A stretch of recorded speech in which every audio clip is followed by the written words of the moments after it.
Hello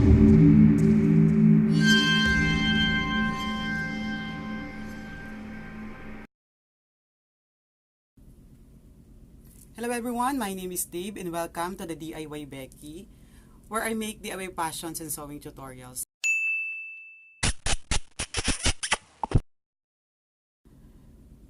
So sa ating lahat, keep safe mga Bekeru. Di naman kaila sa atin yung pagputok ng bulkang Taal. At ang malaking problema ngayon, yung nagkakaubusan na tayo ng face mask or N95.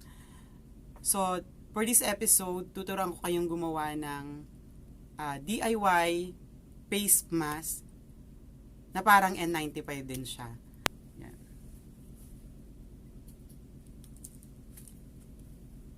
So, ang mga kailangan natin dito, syempre fabric. And then, gumamit ako ng interface. Ayan, interface. Kung makikita nyo, yung texture niya, para siyang surgical mask. So, hindi siya mapapasok ng dust particle. So, ang ginawa ko, dinoble ko siya. Yan. Tapos,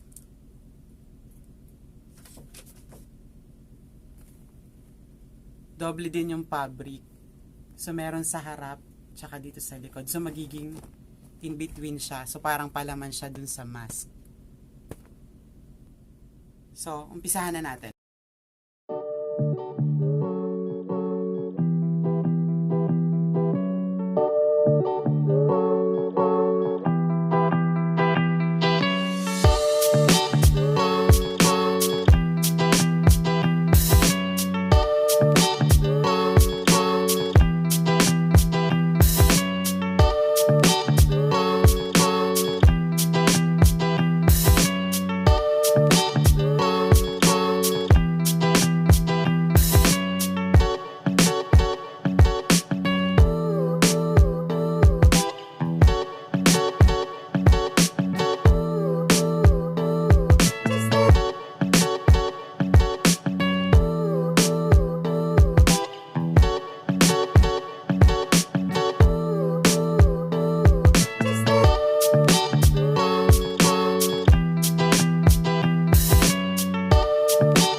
Maraming salamat sa panonood.